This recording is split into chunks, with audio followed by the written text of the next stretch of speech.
जिस बात का इंतजार था वो वक्त आ चुका है, इत्तेहाद पर इत्तेफाक हो चुका है। देखिए, बहुत अहम डेवलपमेंट है।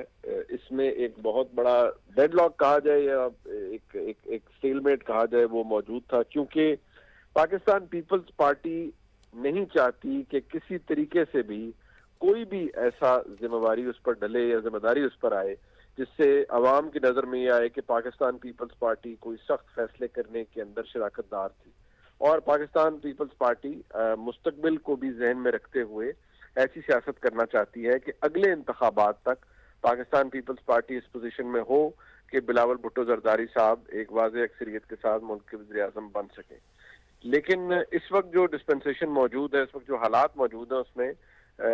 पाकिस्तान मुस्लिम लीग नून और पीपल्स पार्टी के अलावा किसी की पास मुश्तरका नंबर मौजूद नहीं है। और इस इत्तेहाद को तमाम तर रियासती मशीनरी और रियासती इदारों की हिमायत भी हासिल है। ये हुकूमत बनेगी। हाँ, ये बात अभी इसकी आप भी मुतलाशी हैं, मैं भी तलाश कर रहा हूँ कि क्या पीपल्स पार्टी इस बात पर राजी हुई है कि वो आईनी ओहदों के अलावा काबीना के अंदर भी मौजूद होगी। क्योंकि अगर पीपल्स पार्टी काबीना के अंदर मौजूद नहीं है किसी भी शक्ल में, तो फिर पाकिस्तान पीपल्स पार्टी एक ऐसी इत्तेहादी होगी जो जब जरूरत पड़ेगी तो वो अपनी सियासत को ज्यादा मुकद्दम जानेंगे और इसी हुकूमत की जिसके वज़ीर आज़म को वो हिमायत देंगे, यानी शहबाज शरीफ साहब को, और जिस सदर मुमलिकत जनाब आसिफ जरदारी साहब होंगे, तो इसी हुकूमत को वो तनकीद का निशाना भी बनाएंगे, उसकी पॉलिसीज को भी टेक ऑन करेंगे। लिहाजा ये एक बड़ा ही इंटरेस्टिंग कोलेशन है जो कि हम बनते हुए देखेंगे आने वाले कुछ दिनों के अंदर। ठीक है मुनीब, 16 माह की कारकर्दगी ऑलरेडी सबके सामने है और क्वेश्चन मार्क भी है, तो अब क्या समझते हैं कि अब की जो हुकूमत होगी वो पिछली हुकूमत से कितनी मुख्तलिफ होगी और क्या कुछ नए तरीके से डिलीवर कर पाएगी? देखिए, चैलेंजेस तो बहुत बड़े हैं इसमें। आप ये अगर सोचें हम और आपके डिलीवरी फौरी तौर पर होगी या कोई ओवरनाइट टर्न अराउंड हो जाएगा। देखिए, पाकिस्तान जिस तरह के मसाइल का सामना है, कंसिस्टेंट गवर्नेंस चाहिए, कंसिस्टेंट गुड गवर्नेंस चाहिए पाकिस्तान को। और उसके लिए 1-2 साल नहीं, अगर 4-5 साल एक सस्टेन्ड गवर्नेंस का मॉडल सामने आए जिसमें खींचातानी ना हो, जिसमें पॉलिसी बने और मुल्क के अंदर उसके समरात अवाम तक पहुंचे, तब जाकर पाकिस्तान मुआशी तर्ज पर या मुआशी फ्रंट पर कोई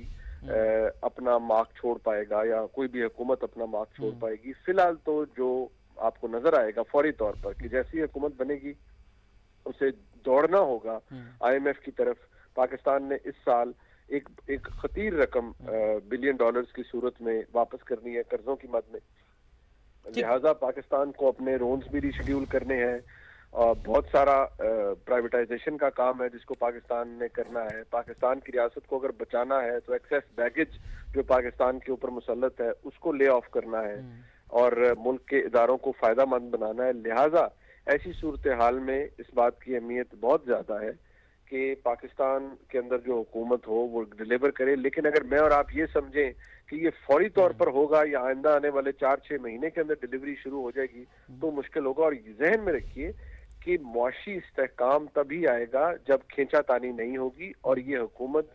डिलीवर कर पाएगी और इसे करने दिया जाएगा और इसकी पॉलिसी ऐसी होगी। अगर इत्तेहादियों के बीच में ही फूट पड़ जाए और एक इत्तेहादी फेंस के ऊपर बैठ के अपनी ही हुकूमत को, जिसके वज़ीर आज़म को उसने सपोर्ट किया है, उसको खदेड़ दे उसकी पॉलिसीज को और उसकी इकोनॉमिक पॉलिसी को, तो ऐसी सूरत में कोई भी हुकूमत चल नहीं सकती। ठीक है, आपने खींचातानी का मुनीब जिक्र किया और साथ साथ आपने कहा कि जो कोलिशन है बड़ी दिलचस्प सूरत हाल होगी यहाँ पर। पीपल्स पार्टी अगर तो पार्लियामान में हिस्सा नहीं लेती, पार्लियामान में तो पहुँच जाएगी क्योंकि अगर हम वजारतें नहीं लेती, आपने उस पर यह कहा कि फिर अपनी सियासत का फ़ायदा वो देख सकती है। तो क्या आप समझते हैं कि नून लीग ने अपने तमाम ये खदशात इन मुलाकातों में रखे होंगे सामने और इन मुलाकातों में ये बात भी तय की गई होगी कि अगर किसी मोड़ पर ऐसे पहुँच जाते हैं तो यहाँ पर आप अपनी सियासत का फ़ायदा नहीं देखेंगे? देखिए, ये तो बहुत मैं समझता हूँ कि खुशफहमी होगी मुस्लिम लीग नून की कि अगर वो ये समझें कि किसी भी सूरत हाल में ऐसा हो जिसमें पाकिस्तान पीपल्स पार्टी इस हुकूमत को चलाने के लिए अपनी सियासत को दांव पर लगाए, तो ऐसा तो नहीं है। PDM की हुकूमत जो पिछली थी उसमें जब हुकूमत रही पीडीएम की, जिसके अंदर पीपल्स पार्टी बाकायदा तौर पर इत्तेहादियों के तौर पर शामिल थी और वजारतें भी उनके पास थी, और उस हुकूमत के बाद बिलावल भुट्टो जरदारी साहब ने हमारे प्रोग्राम में समा पर कहा कि जी मैंने तो बहुत दफा कहा कि मैं वजारत से इस्तीफा देता हूं, क्योंकि मैं इस हुकूमत की मुआशी पॉलिसियों से मैं बिल्कुल भी उनसे एग्री नहीं करता था, लेकिन मेरे आसिफ जरदारी साहब ने रोका कि मैंने अपनी जबान दी हुई है, लिहाजा अभी इनको अबैंडन नहीं करना। लेकिन इस डिस्पेंसेशन में अगर पीपल्स पार्टी बिल्कुल ही इत्तेहाद के अंदर नहीं होती, ना ही वो मतलब इत्तेहाद का हिस्सा इस तरह हो कि वो काबीना में ना हो, कोई जिम्मेदारी शेयर ना करे, तो फिर आप खुद समझ सकते हैं कि इत्तेहाद कितना मजबूत होगा। इसको जोड़ने की कोशिश की जाएगी एक्सटर्नली, लेकिन एक्सटर्नल हेल्प से कितना अरसा ये इत्तेहाद चल पाएगा, ये महज वो कहते हैं ना, it lies in the future, इसके बारे में the fate lies in the future. बिल्कुल, ये तो मुस्तकबिल में पता चलेगा। मुनीब, ये कहिएगा, अगर हम इंतखाबात से पहले बात करें तो ये इत्तेहादी थे, एक हुकूमत में थे दोनों जमातें, फिर जब इंतखाबी मुहिम आई भरपूर बयानात दिए गए, दोनों जानिब से तंदोतेज जो तीर हैं वो चलाए गए, सख्त तनकीद की गई एक दूसरे के ऊपर, कराची लाहौर के हवाले से बातचीत की गई, और अब फिर से ये दोनों साथ मिल बैठे हैं। तो ऐसे में आप समझते हैं अवाम का जो प्रेशर है, या अवाम ऐसे में क्या सोचती होगी, इस हवाले से क्या कहेंगे आप? देखिए, अवाम तो बिल्कुल अगर हम ये समझें कि अवाम खुद नहीं समझते, तो अवाम बहुत ज़हीन है, उनको पता है क्या है, और ये जमातें एक दूसरे के खिलाफ बोल रही थी। आसिफ जरदारी साहब की जमात की, यानी बिलावल साहब की जमात की पूरी कैंपेन मुस्लिम लीग नून के खिलाफ थी, और उन्होंने इसके ऊपर कैपिटलाइज किया। अब वो इसको ये रंग दे रहे हैं कि क्योंकि मुल्क में एक बहरान है, लिहाजा हम मुस्लिम लीग नून को के साथ हमें ये इत्तेहाद करना पड़ रहा है कि मुल्क को बहरान से निकाला जाए। अगर हकीकतन देखा जाए तो मुल्क में एक बहरान है, किसी जमात के पास वो अक्सरियत मौजूद नहीं है कि वो अकेले हुकूमत बना सके। पाकिस्तान पीपल्स पार्टी, पाकिस्तान तहरीक इंसाफ का क्लेम है कि हम 180 सीटें जीते हैं, लेकिन वो 180 सीटें उन्हें कोई जादू से तो मिल नहीं सकती। इलेक्शन ट्रिब्यूनल्स में जाएंगे, शवाहिद देंगे, वो एक लंबा प्रोसेस है, और उसकी कामयाबी के चांसेस नहायत कम है। लिहाजा इवन मेजॉरिटी के साथ वो आजाद उम्मीदवार हैं, क्योंकि उनके पास निशान नहीं है। अगर निशान मिल भी जाता है तो उनको किसी के साथ इत्तेहाद करना पड़ेगा, जो कि वो करना नहीं चाहते, तो फिर रह के यही जमातें रह जाती हैं जी। बेशक इनकी सियासत एक दूसरे से के खिलाफ है, लेकिन जो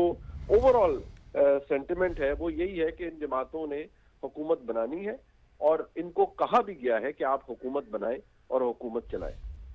ठीक। अच्छा मुनीब, जिस तरह से शहबाज शरीफ ने कहा है कि एमकेएम, काफ लीग और आईपीपी हमारे इत्तेहादी हैं और इनसे मुशावरत से ही कदम आगे बढ़ाएंगे, हम लोगों ने देखा कि एमकेएम के साथ भी कोई बातचीत हुई और फिर मामलात कुछ तय पाए, उनके जो मुतालबात थे उस हवाले से गौर किया गया, फिर पीपल्स पार्टी के साथ भी आज बिलाखिर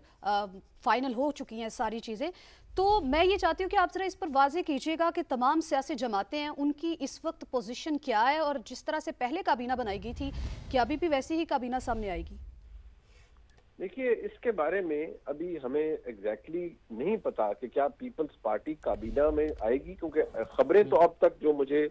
पता लग रही है वो यही कि पीपल्स पार्टी अपनी शराइत के ऊपर इस इत्तेहाद का हिस्सा बनी, और उनकी सबसे बड़ी शर्त यही है कि वो काबीना के अंदर नहीं बैठेंगे, इसलिए कि वो किसी भी तरह की मुआशी अबतरी या हुकूमत की बुरी परफॉर्मेंस उसका जिम्मेदारी नहीं लेना चाह रहे, और उनकी नजर अब अगले इंतखाबात पर है। वो 5 साल बाद होते हैं, वो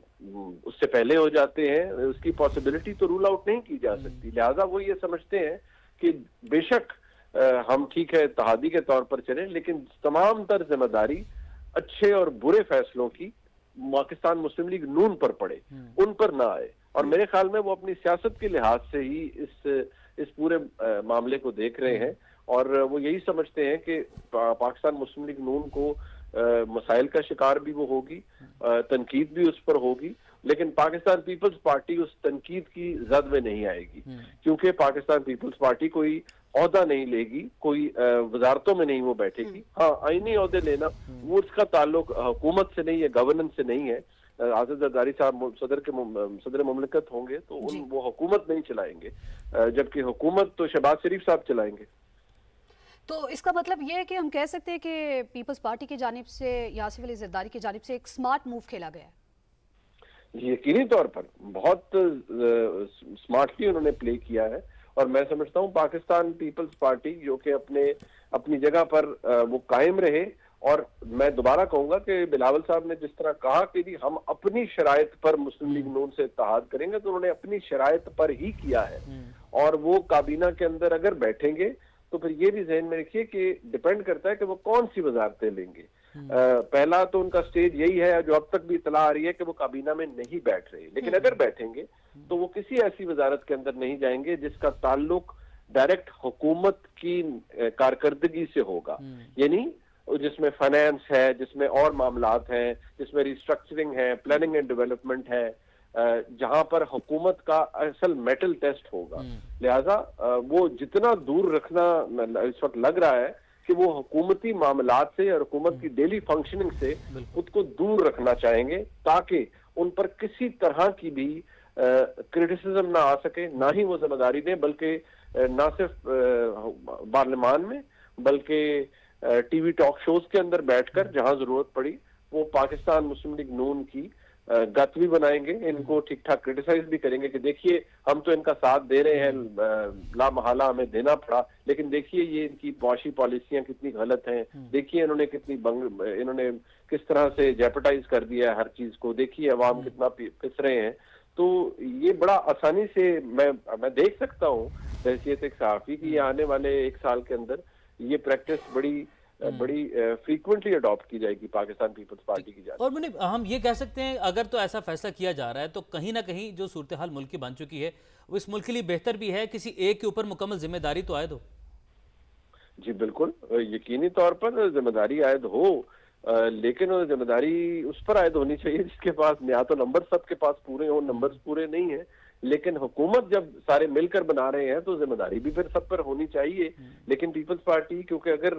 काबीना में नहीं बैठेगी और सिर्फ मुस्लिम लीग नून या आईपीपी या और एमक्यूएम के लोग सिर्फ बैठेंगे तो फिर ऐसी सूरत हाल में तो फिर जिम्मेदारी उन्हीं पर होगी जिनके पास वजारतें होंगी। पीपल्स पार्टी तो हर वक्त यही कहेगी कि ठीक है हम हुकूमती बेंचेस पर जरूर है, लेकिन भाई हमने कोई वजारत नहीं ली हुई, ना ही हम किसी वजारत को चला रहे हैं, और अगर कोई वजारत नाकाम हो रही है या डिलीवर नहीं कर पा रही तो उसके अंदर तमाम तर जिम्मेदारी उस वजारत के ऊपर बैठे हुए वजीर की है, पीपल्स पार्टी की तो नहीं है। अच्छा, जिस तरह से बिलावल ने आज कहा कि तमाम ओहदों से मुतालिक फैसले कर लिए हैं, ऐलान बाद में करेंगे, थोड़ी देर पहले आप भी इस बात का जिक्र कर रहे थे कि वो ऐसे ओहदे अपने पास नहीं रखेंगे जो कि रोज़ाना की बुनियाद पर कोई फंक्शनल होते हैं या जिनका डायरेक्टली हुकूमत के साथ, तो क्या ओहदे हो सकते हैं, इस पर थोड़ा सा रोशनी डालिएगा। देखिए, चेयरमैन सेनेट का ओहदा उसका जिक्र किया जा रहा है, गवर्नर्स जो पंजाब के और सिंध के गवर्नर्स पाकिस्तान पीपल्स पार्टी के होंगे, मुमकिन तौर पर बलोचिस्तान की गवर्नरशिप भी शायद पीपल्स पार्टी अपने पास रखे, बलोचिस्तान की वजारत आला अपने पास रखेंगे वो, क्योंकि और वहां पर सरफराज बुगटी साहब बहुत ही अहम शख्सियत हैं, उन्हीं को इन ऑल प्रोबेबिलिटी बनाया जा रहा है वहां का वजीर आला। पीपल्स पार्टी ने वहां पर हुकूमत साजी के लिए साफबंदी भी कर ली है, मुस्लिम लीग नून की भी हिमायत उन्हें हासिल होगी, तो पीपल्स पार्टी बलोचिस्तान में भी हुकूमत इंजॉय करेगी, पीपल्स पार्टी सिंध में भी हुकूमत इंजॉय करेगी, लेकिन वफाक जो इफेक्टिवली कंगाल हो जाता है सब पैसे बांटने के बाद और डेफिसिट में चला जाता है अपनी अरेंजमेंट की वजह से, और जो बहरान है, जो मसाइल है उनकी वजह से, उस वफाक के अंदर वो जिम्मेदारी नहीं लेंगे। उस वफाक के अंदर सिर्फ मुस्लिम लीग नून बैठेगी, और मुस्लिम लीग नून के जो लोग पुराने लोग हैं जो मियां नवाज शरीफ साहब के साथ बहुत अरसे से हैं, उनका आर्ग्यूमेंट यही है कि जी इस हालत में अगर आप वफाकी हुकूमत लेंगे और लेने जा रहे हैं तो फिर आपको चौमुखी लड़ाई लड़नी पड़ेगी। एक तरफ आपको माली बहरान, बदतरीन current account deficit, trade deficit और स्काई रॉकेटिंग इन्फ्लेशन, रिकॉर्ड जो आपके इंटरेस्ट या जिसे पॉलिसी रेट कहते हैं उससे आपको लड़ना पड़ेगा। दूसरी साइड पर आपको बढ़ती हुई बिजली की कीमतें, बढ़ती हुई गैस की कीमतें, उसका इम्पैक्ट, और साथ ही रिस्ट्रक्चरिंग के मामलात, और सबसे बड़ा चैलेंज IMF के साथ दोबारा अरेंजमेंट करना, नेगोशिएट करना। ये वो चैलेंजेस हैं जो इस हुकूमत को पहले दिन से ही जिनसे डील करना पड़ेगा। तो अब आप सोच लीजिए कि एक ऐसी हुकूमत जो आई ही -10,000 पॉइंट से, उसको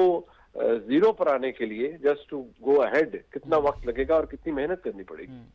ठीक है मुनीब, आज की अहम प्रेस कॉन्फ्रेंस, इसमें मियां मोहम्मद नवाज शरीफ, वो मिसिंग थे, मौलाना फजल रहमान मिसिंग थे। अब इन दो सियासी रहनुमाओं का आप हुकूमत में, आने वाली हुकूमत में, क्योंकि मौलाना की उधर भी बातचीत जो है वो भी जारी रही, तो इनका मुस्तकबिल आप क्या देख रहे हैं, और सियासत में और इस हुकूमत में मियां मोहम्मद नवाज शरीफ का किरदार आप कहाँ पर देख रहे हैं? देखिए, मुस्लिम लीग नून जहां है वो मियां नवाज शरीफ साहब की मर्जी से है, उनकी ब्लेसिंग से है। मियां नवाज शरीफ के बगैर तो मुस्लिम लीग नून की हैसियत कोई नहीं। मुस्लिम लीग नून में ना ही कोई शहबाज शरीफ साहब है और ना ही कोई मरीम नवाज शरीफ साहिबा की कोई हैसियत है, अगर मियां नवाज शरीफ का सपोर्ट ना हो या उनकी ब्लेसिंग ना हो, क्योंकि जमात मियां नवाज शरीफ की है। जिस तरह पाकिस्तान तहरीक इंसाफ जिस भी हालत में हो, वो इमरान खान के बगैर जमात नहीं है। इसी तरह पाकिस्तान मुस्लिम लीग नून की हुकूमत अगर है और शहबाज शरीफ साहब वज़ीर आज़म हैं, बन रहे हैं, तो वो मियां नवाज शरीफ की मर्जी से बन रहे हैं। अगर मरीम नवाज शरीफ साहिबा वज़ारत आला पंजाब की नामजद उम्मीदवार है, वो मियां नवाज शरीफ की मर्जी से है। तो ऐसी सूरत हाल में मियां नवाज शरीफ मुकम्मल तौर पर एक्टिव है, और उनके बारे में जो मुझे लेटेस्ट इत्तला मिली है यही कि वो पंजाब के अंदर फोकस करेंगे खास तौर पर, और वफाक के ऊपर भी निगरानी रखेंगे। लेकिन ज्यादा उनका फोकस मरीम नवाज शरीफ साहिबा के साथ है कि वो पंजाब के अंदर मुस्लिम लीग नून का जो वोटर से दूर हो गया है और वो दूसरी तरफ चला गया है, और मुस्लिम लीग नून की जिस तरह से मुस्लिम लीग नून सुकड़ गई है सेंट्रल पंजाब में, और उसको बहुत मार पड़ी है। मतलब आप फैसलाबाद देखिए, गुजरांवाला देखिए, और बहुत से डिस्ट्रिक्ट में देखिए। तो लिहाजा अब वो फोकस करना चाहेंगे कि किस तरह अपने वोटर को वापस लाया जाए और मुस्लिम लीग नून को वहां लाने की कोशिश की जाए जहां मुस्लिम लीग नून 2018 में थी। तो आप समझते हैं मुनीब कि जिस तरह से आपने कहा कि पंजाब पे फोकस है, नून लीग कामयाब हो पाएगी अपने गढ़ को वापस हासिल करने में? देखिए, ये बड़ा चैलेंजिंग टास्क है। इस वक्त तो मुस्लिम लीग नून बहुत पीछे जा चुकी है इलेक्शंस के एतबार से, इलेक्टोरली अगर देखा जाए, और